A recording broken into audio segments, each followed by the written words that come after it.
Russia is making slow, measured progress in its efforts to take the eastern city of Bakhmut. According to CNN, Ukrainian forces are providing fierce resistance, but it was also reported that the pro-Russian Wagner Group, a paramilitary organization fighting in Ukraine, is calling for Russian President Vladimir Putin to pull all forces out of the Belgorod city. The U.S. has also announced that they will be sending more weaponry and money to Ukraine, although specific amount has not been verified. The U.S. is also trying to get Russia to agree to a treaty while having serious talks about bringing home U.S. citizen and long-held Russian prisoner Paul Whelan. This is just the beginning of this, so stay tuned. Now to Jack with National News.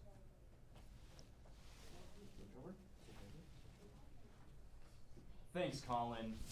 The United States Supreme Court will hear arguments Tuesday concerning the legality of the Biden administration's plan to cancel student loan debts of up to $20,000 per qualified student. The administration is attempting to use the provisions of the HEROES Act of 2003 that gives the Secretary of Education the authority to waive a certain part of laws or regulations during a national emergency. The administration is citing that the COVID pandemic is a national emergency. With over $400 billion price tag and the anger over some people having already paid off their loans, the conservative majority of the court is signaling that they are not in favor of the government's position. Automaker Nissan is recalling over 800,000 SUVs whose ignitions were somehow able to shut off mid-drive due to a problem with their keys. The Nissan Rogue reportedly was able to turn off its ignition if a driver inserted its jackknife folding key halfway open. If the driver touched the fob, the car's ignition would shut off, rendering the vehicle completely powerless. Rather dangerous, I'd say. I will be back after this quick break with state news. An American metal roof just makes sense. Not only is it permanent, unlike asphalt, it's also guaranteed. And with all the colors and styles available, American metal roofs are stunning. Visit our photo gallery at AmericanMetalRoofs.com and see for yourself. And no, they're not noisy in the rain and they don't attract lightning. Your American metal roof will attract the admiring gaze of friends and neighbors, though. Learn more today. Call 844-METAL-ROOFS or visit our website at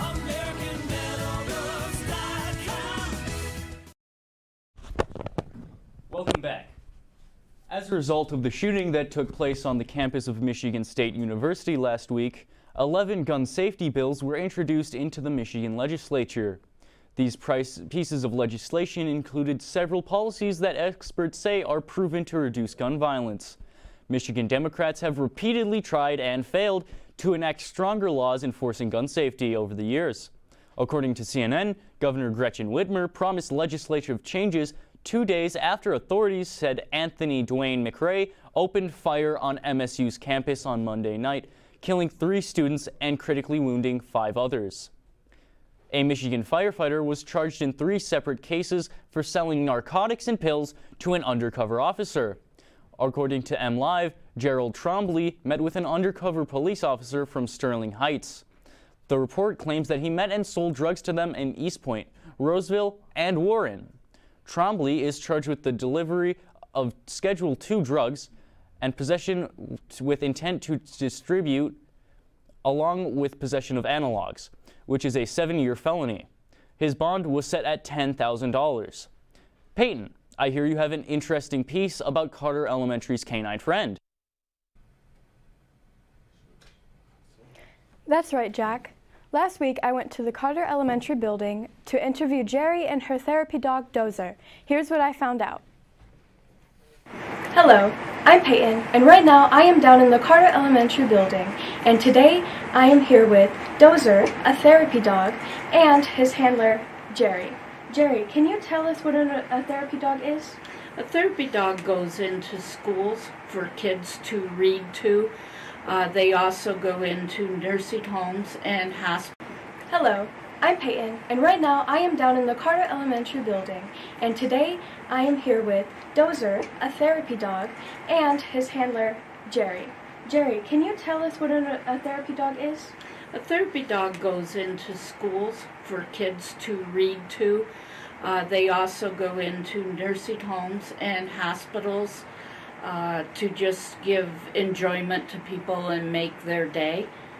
Can you tell us what type of training is needed for a therapy dog? A therapy dog usually goes through basic obedience training.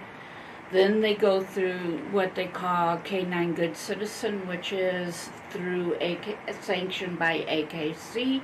And then they have to go through a visitation series with the lead trainer to become certified as a therapy dog.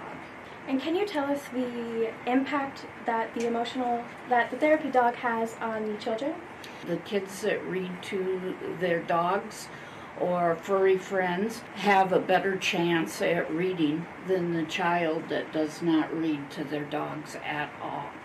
And how does Dozer react to the kids, and how does the kids react to Dozer? They tell me that the library is the quietest and most controlled when he's there, because each one of the kids want to pet him and read to him. I want to give a special thanks to Jerry and Dozer for having the interview with us today. And that's all for right now. Have a good weekend. We'll see you next week. And if you have any questions about therapy dogs, please go to www.therapydogs.com with their latest posts and news from Alliance of Therapy Dogs. And after the break, you will hear from Noah and Owen with sports. You are watching The Friday Show. GFL Environmental is one of the nation's largest providers of solid waste collection, transfer, recycling, and disposal services. GFL Environmental is an outstanding service business that is locally managed by professionals living and working in the communities they serve. From providing essential waste and recycling services to assisting local governments and sponsoring community organizations, putting the community first is the top priority. That's GFL Environmental. Good afternoon, everyone. I'm Noah Gross, bringing you a big rundown of the upcoming March Madness.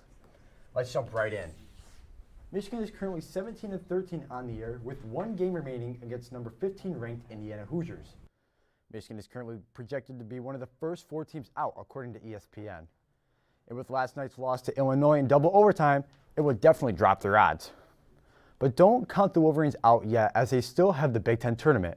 They could make a big run to punch the ticket into the big dance, but for now, Indiana is on the clock. Michigan State is currently 18-11 and have been very solid this year. The Spartans are currently projected to be the 6th seed in the West region. Michigan State is led by standout guard Tyson Walker, who is in running for Big Ten Player of the Year. And with one game remaining and the Big Ten tournament on the horizon, Michigan State has a very good chance to make the big dance.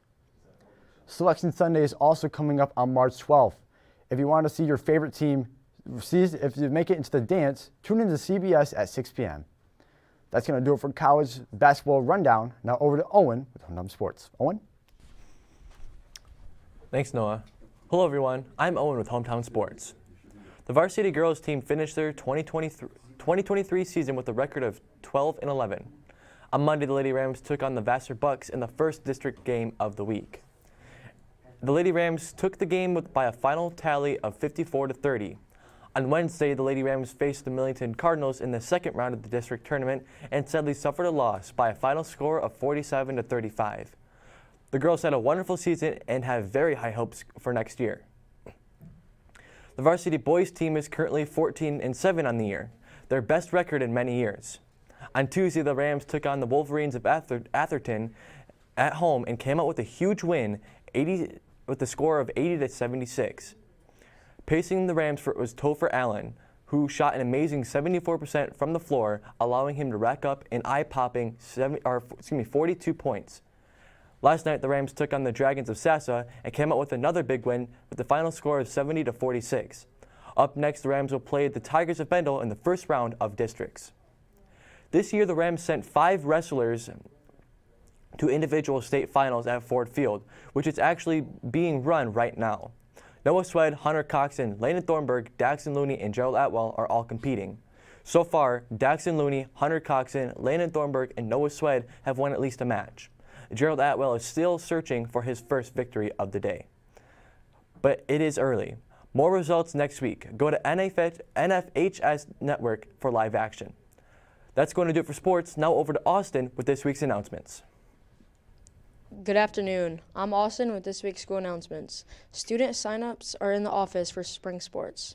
As a reminder, students, make sure your locker is closed for the custodians.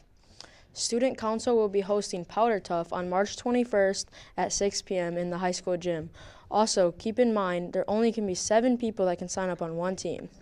If you have any other questions about broadcasting, please visit MDM-TV.com for updated schedules, pictures, digital media announcements, and make sure to check us out on our Facebook and follow us on Twitter. That's all for today. Have a great weekend, and here's Colin for a final word. Thanks, Austin, and thank you all for tuning into the Friday show. Make sure to come back next week for more news, sports, and school updates. As always, I've been Colin Allgore with the Friday show. Thank you, and good night.